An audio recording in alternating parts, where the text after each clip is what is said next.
I'd like to take a moment to let you all know about a new non-profit organization started by my brother Craig.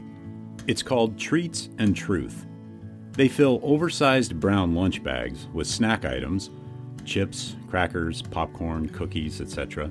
Also, a bottle of water, toothbrush, toothpaste, sanitary wipes, and most importantly, a small gospel-tract book of John. No cigar? I'll have to talk to him about that. The bags are then hand-delivered to the homeless and people in need in and around the Los Angeles area. Let's help get this ministry off the ground. They're a 501c3 tax-exempt organization, so any and all donations are tax-deductible and greatly appreciated. Visit their website at treatsandtruth.org. Check out the show notes for the link. Also, please follow them on Facebook and Instagram. Thank you.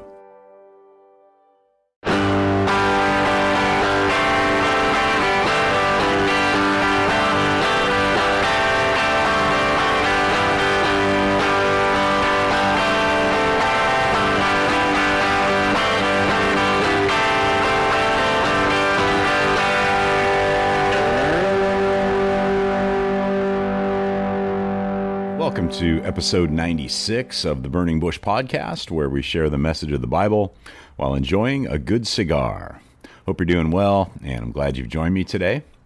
This week, we continue reading through Dr. Justin Bass's book, The Bedrock of Christianity, the Unalterable Facts of Jesus' Death and Resurrection, and I'm smoking the West Tampa Black in the Toro 6x52 size. So let's go on over to the West Tampa website and see what they have to say.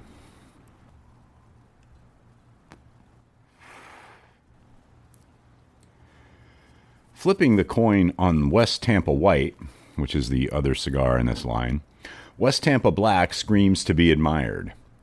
Sharing the same canvas, the box, and band demand to be picked up. The source of its amazing flavor lies in the dark Habano wrapper. Aged to perfection, West Tampa Black more than delivers on flavor and complexity.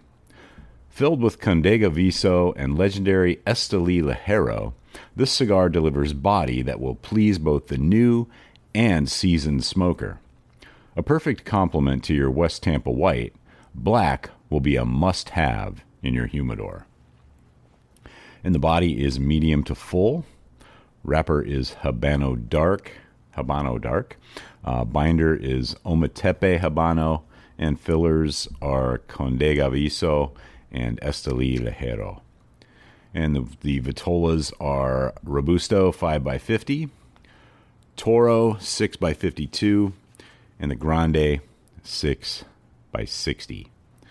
That is the new West Tampa Black.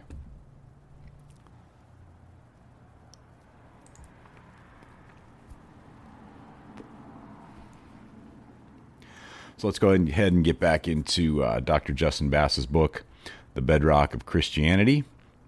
And the title of this week's section is Thought Experiments. To help you consider what to do with the bedrock facts presented in this book, I would like to present you with some thought experiments. First, if you knew God had performed one miracle in history, which of all the claims to the miraculous would you consider the most likely? Next, if you do not already, assume for a moment that Jesus did not rise from the dead in the early 30s AD. Instead, he stayed dead, rotted, and dissolved into dust. All the bedrock facts we have discussed above, Jesus' resurrection appearances, the resulting worldwide movement, billions of lives transformed, would then all be due to one or multiple naturalistic explanations. And finally, assuming that, now ask yourself, what if Jesus really did rise from the dead? How would our world look different than it does now? Would there have been more resurrection appearances to more individuals and groups than are already on record? Would his movement have not just overtaken the Roman Empire in the 4th century, but also China? Would there be, instead of 2.4 billion professing followers of Jesus today, 4 billion? 6 billion? Would more books have been written, more paintings painted, songs composed, lives transformed?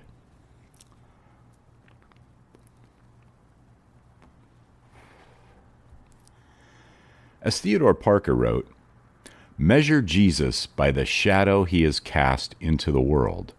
No, by the light he has shed upon it." The reason I am convinced Jesus rose from the dead in the early 30s AD is not only the bedrock facts undergirding it that we have discussed in this book, nor is it merely the dominant influence he and his movement has had and still has on the world. It is also the extraordinary person who is claimed to have been resurrected. As Tim Keller says, why did Jesus succeed as the only person who ever claimed deity and also found a major, indeed, the largest movement in religious faith? The first answer is that his life must have been exquisitely beautiful. Jesus of Nazareth's teachings, the stories he told, his actions and deeds, his humility, and most of all, his love for the leper, the outcast, sinners, even for his enemies, still melt our hearts. At the end of the Sermon on the Mount, we are told that the crowds were amazed at him. Matthew 7, verse 28. 2,000 years later, billions are still amazed.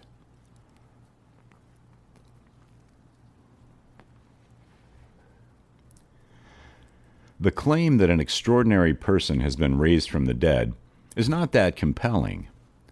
The claim that the most extraordinary, most influential, the most beautiful and compassionate human being who ever walked the face of the earth rose from the dead is something to look into. This is what I hope to have accomplished in this book. We have together gone on a journey through history and looked into it. We have unearthed the bedrock facts and sources surrounding Jesus' death and the extraordinary events that followed. As a result, I am concluding my historical investigation agreeing with the earliest Christian testimony. He was raised on the third day. 1 Corinthians 15, verse 4. What more would Jesus have accomplished in our world if he had actually risen from the dead? And that's the end of this week's reading of Dr. Justin Bass's book, The Bedrock of Christianity. Be sure to check out the show notes for links to Dr. Bass's website, as well as this week's cigar. Also in the show notes are links to Treats and Truth Ministry, where you can get involved in helping to spread the gospel to and be a blessing to the homeless. Groundworks Ministries for daily Bible studies and devotionals, and the Burning Bush merchandise store, where you can pick up some items to help spread the word about the show. And I'd appreciate it if you would tell your friends. So until next week, have a great day, have a great cigar, and God bless.